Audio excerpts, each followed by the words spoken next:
السلام علیکم ورحمۃ اللہ وبرکاتہ۔ صحیح، جنات زندگی کیسے گزارتے ہیں؟ کیا ان میں بھی فرقے وغیرہ ہوتے ہیں؟ وعلیکم السلام ورحمۃ اللہ وبرکاتہ۔ جی، جنات کی جو روزمرہ کی زندگی ہے وہ بھی اسی طریقے سے ہے کہ جس طریقے سے انسان زندگی گزارتے ہیں، کھاتے ہیں، پیتے ہیں، بیٹھتے ہیں، سوتے ہیں۔ مسلمان جنات اللہ تعالیٰ کی عبادت کرتے ہیں جی، اور ہندو جو جنات ہوتے ہیں وہ اپنے بھگوان کا نام لیتے ہیں۔ عیسائی ہوتے ہیں اسی طریقے سے، وہ حضرت عیسیٰ علیہ السلام کے متعلق جو ان کا عقیدہ ہے، اور سکھ بھی ہوتے ہیں اس کے اندر۔ اچھا، اور یہ وہ ساری باتیں ہیں کہ یہ جو میں نے الحمدللہ میرے تجربات میں گزری ہیں باتیں نا، اچھا، کہ میری سکھ جنات سے جن سے ملاقات ہوئی ہے، عیسائی سے بھی ہوئی ہے، مسلمان سے بھی ہوئی ہے، ہندو سے بھی ہوئی ہے، اور جب اس کے اوپر حاضر کیا، بات چیت کی، ساری ہسٹری نکالی تو پتہ چلا کیا کیا معاملات تھے۔ تو یہ کوئی باتیں ہوا میں اڑانے والی نہیں ہیں، وہ باتیں جو واقعی ہو چکا ہے الحمدللہ۔ بالکل۔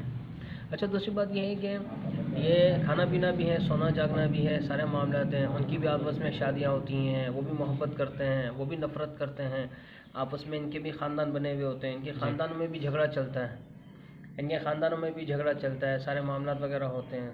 تو یہ ساری کی ساری چیزیں ہیں، اور فرقے وغیرہ بھی ہوتے ہیں، ان میں سنی بھی ہوتے ہیں، دیوبندی بھی ہوتے ہیں، اہل حدیث بھی ہوتے ہیں، اور بعض اس کے اندر جو ہے وہ غصہ کرنے والے بھی ہوتے ہیں، محبت کرنے والے بھی ہوتے ہیں، ہر طرح کے ہوتے ہیں، جو پھر یہ علم دین بھی حاصل کرتے ہیں اور مسجد میں جا کے نماز بھی پڑھتے ہیں الحمدللہ۔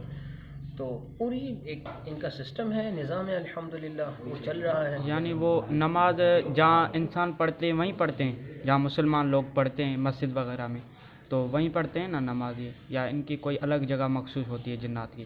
جی، یہ گھروں کے اندر بھی نمازیں پڑھتے ہیں، یہ مسجدوں میں بھی نماز پڑھتے ہیں اور عبادت کرنے کے لیے آتے ہیں جنات۔ بعض اوقات ایسا بھی ہوا کہ جب کہیں پر مدنی قافلہ وغیرہ سفر پر ہوا تو بعد میں ایسا تھا کہ انہوں نے کیا کہ ساری رات بیٹھ کے نا وہ ذکر و اذکار وغیرہ، مطلب جو مدنی قافلے والے تھے انہوں نے نعت خوانی شروع کر دی۔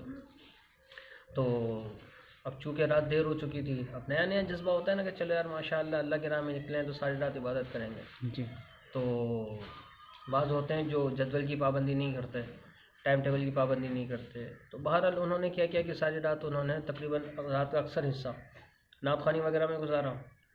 پھر اس کے بعد جب وہ سونے لگے نا، تو سونے کا وہ وقت تھا کہ جب نماز سے پہلے کا تھوڑا سا وقت تھا، فجر کی نماز سے پہلے کا وقت تھا، تو اس وقت یہ سونے لگے۔